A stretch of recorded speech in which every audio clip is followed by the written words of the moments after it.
William Blair analyst Anil Doradla says looking for good news about RIM is like trying to find a needle in a haystack. He joins me now from Chicago, along with Bloomberg contributor Paul Kedrosky in San Diego. So, Paul, let's start with you. You know, we've been talking for a long time. The death of RIM, the death of RIM. When is that going to happen? Is RIM officially on the brink now? I don't know if it's on the brink, but I mean, I think this has been a real snap to the head in terms of a reality check for people. I mean, I was hearing, you know, that this is a fantastic value story. We're going to see $40 before we ever see, you know, $25 again. And I, you know, in the spirit of full disclosure, I'm short RIM. I've been short RIM most of the year. And the story for me has been one of consumers moving away to other platforms, and probably more importantly and largely overlooked by the market and by, you know, most analysts and investors, is the platform is being abandoned by developers. It isn't the first choice. It isn't the second choice. It probably isn't even the third choice of most app developers anymore.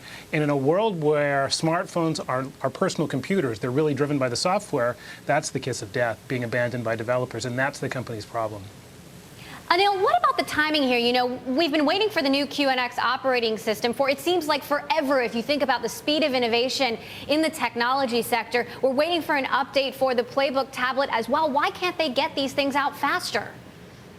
That's a great question, Emily. If you look at, you know, the RIM's position, it's a vertically integrated company. It's similar to Apple. So if you look at the hardware, software, and underlying operating system, it's very similar to Apple. So when they upgrade it to a new operating system, they're not like the fast followers like Samsung, LG, and HTC, where they can snap a Qualcomm chip with a operating system from an Android or Microsoft Windows and roll out phones quickly. And that leads to a very interesting point. You actually touch upon the key point, which is RIM is caught between a rock and a hard place. They're structured like Apple. They're used to long product cycles, but they have to compete with the fast followers like Samsung, LG, and HTC, where the product cycles are very short.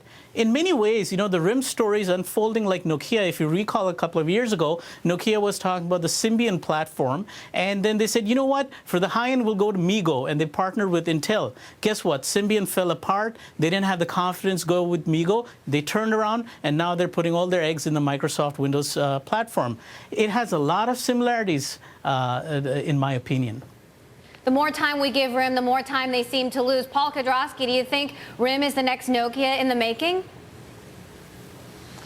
I'm a bit puzzled at the metaphor, but as long as it means that bad things happen to RIM, then I say yes.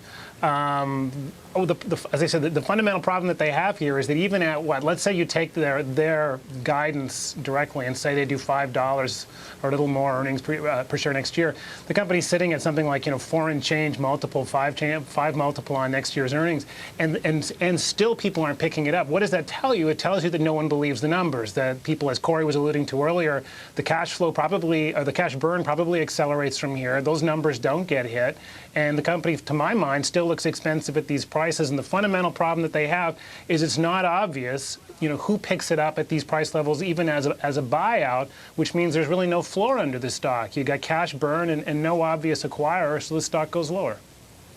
So, Paul, you're short the stock this year from 60 to 25.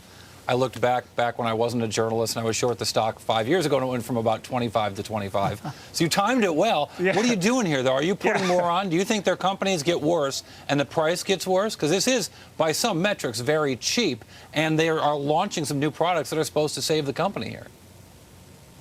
Yeah, they are, and that's what's great. I mean, so absolutely. I mean, give me a tiny tick up of optimism, and I think you have to put more on the short side if you're of that bent, which I am.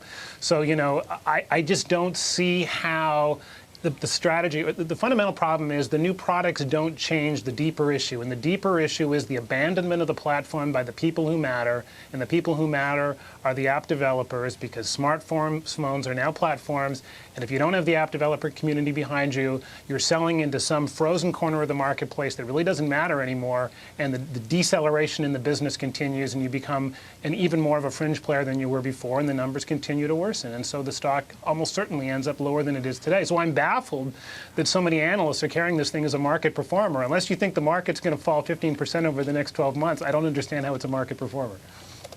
Anil, Paul just admitted that he was bent. Are you also bent towards having a more deconstructive notion of this stock?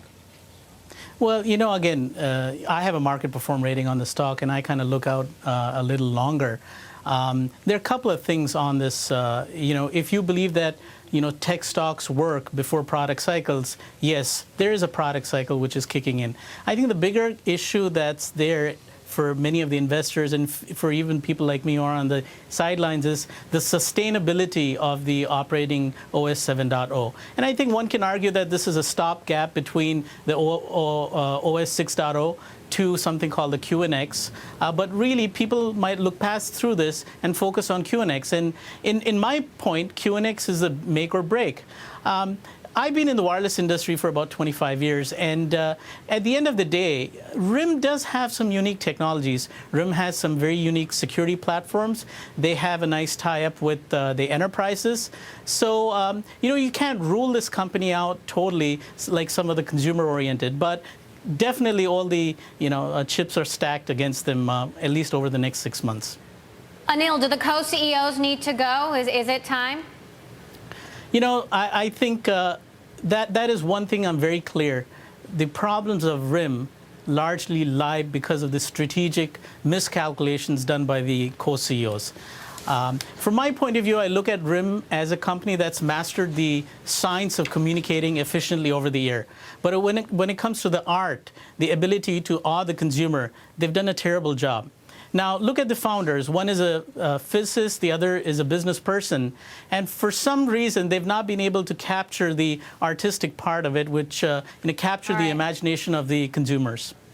All right. Anil Doradla and Paul Kedrosky, thanks for joining us here on Bloomberg West. Sure.